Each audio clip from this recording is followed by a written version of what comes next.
ఈ అనంతమైన విశ్వంలో మనం దేన్నైనా చూడాలి అంటే కాంతి కావాలి. కానీ మనల్ని మనం చూసుకోవాలి అంటే ఏకాగ్రత కావాలి. ప్రాచీన భారతీయ యోగ శాస్త్రం మనిషి అంతరంగాన్ని శోధించడానికి ఎన్నో మార్గాలను చూపింది. అందులో అత్యంత శక్తివంతమైనది, రహస్యమైనది త్రాటక ధ్యానం. సాధారణంగా ధ్యానం అంటే కళ్ళు మూసుకోవడం అని మనం అనుకుంటాం. కానీ కళ్ళు తెరిచి ఉంచి బాహ్య ప్రపంచం నుంచి అంతర్ప్రపంచంలోకి ప్రయాణించే ఒక అద్భుతమైన వంతెనే ఈ త్రాటక ప్రక్రియ.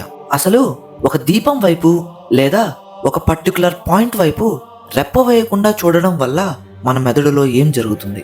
ప్రాచీన ఋషులు దీన్ని కేవలం ఒక కంటి వ్యాయామంగా ఎందుకు చూడలేదు?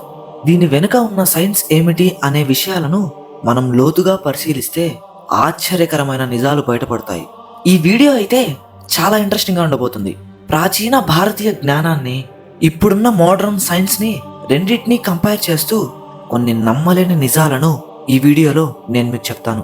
ఈ వీడియోని లైక్ చేసి ఎక్కడా మిస్ అవ్వకుండా లాస్ట్ వరకు చూడండి. ఆధునిక సైన్స్ ప్రకారం మన కళ్ళు కేవలం చూడడానికి మాత్రమే కాదు, మన మెదడుకు నేరుగా కనెక్ట్ అయి ఉన్న ఒక సమాచార వ్యవస్థ. మన మెదడు వినియోగించే శక్తిలో దాదాపు 40% కేవలం ఈ చూపు ద్వారా వచ్చే సమాచారాన్ని విశ్లేషించడానికే ఖర్చు చేస్తుంది.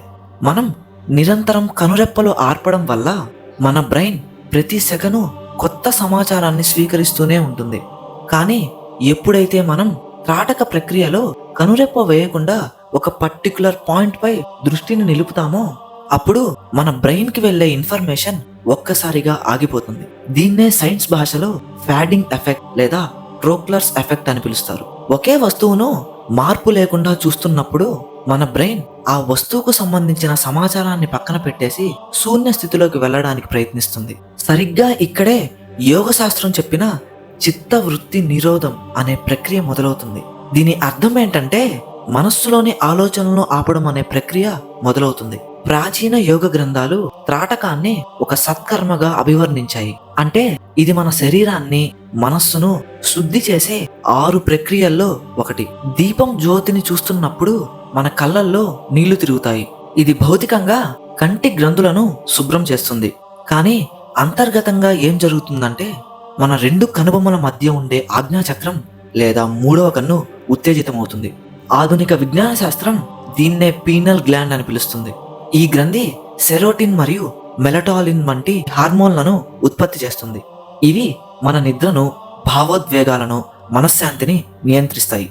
త్రాటక సాధన ద్వారా పీనల్ గ్లాండ్ మీద ఒత్తిడి కలిగి అది యాక్టివేట్ అయినప్పుడు మనిషిలో అతీంద్రియ శక్తులు అంటే ముందస్తుగా విషయాలను గ్రహించే శక్తి పెరుగుతుందని యోగులు నమ్మేవారు.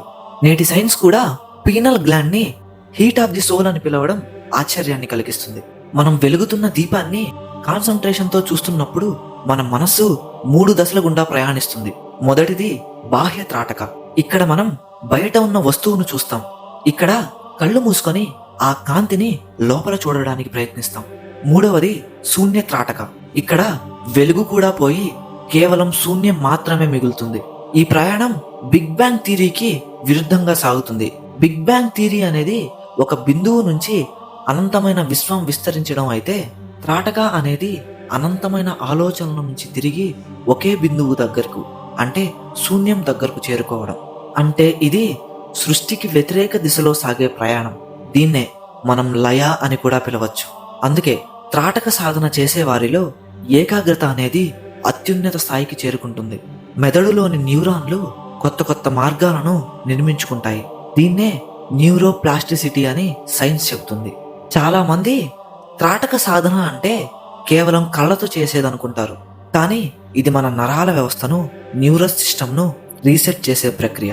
మనం దీపాన్ని అదే పనిగా చూస్తున్నప్పుడు మన శ్వాస వేగం కూడా తగ్గుతుంది. శ్వాసకు ఆలోచనకు దగ్గరి సంబంధం ఉంది. శ్వాస నిశ్చలమైతే మనస్సు కూడా నిశ్చలమవుతుంది. మన మెదడులోని బీటా తరంగాలు అంటే మనం ఆందోళనగా ఉన్నప్పుడు వచ్చే తరంగాలు తగ్గి ఆల్ఫా మరియు తీటా తరంగాలు పెరుగుతాయి. ఈ తీటా తరంగాల స్థితిలోనే మనిషికి సృజనాత్మక ఆలోచనలు వస్తాయి, మేధస్సు పెరుగుతుంది. అందుకే పురాణాల్లో గొప్ప గొప్ప మునులు, తపస్సంపన్నులు ఒకే దృష్టితో కొన్ని సంవత్సరాల పాటు తపస్సు చేసేవారని మనం వింటుంటాం. అది మరేదో కాదు, ఈ త్రాటక యొక్క అత్యున్నత రూపం. ఈ సాధనలో వెలుగుతున్న దీపం ఎందుకు ప్రాధాన్యత సంపాదించుకుంది అంటే, అగ్ని అనేది పంచభూతాల్లో ఒకటి. ఇది దేన్నైనా దహిస్తుంది.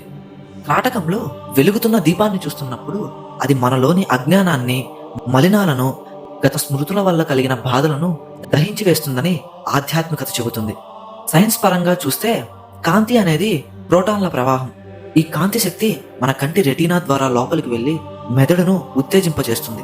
చీకటి గదిలో ఒక వెలుగుతున్న దీపాన్ని చూడడం వల్ల మన ఫోకస్ మొత్తం ఒక చోటకే పరిమితమయ్యి మిగిలిన ప్రపంచం మొత్తం అదృశ్యమవుతుంది.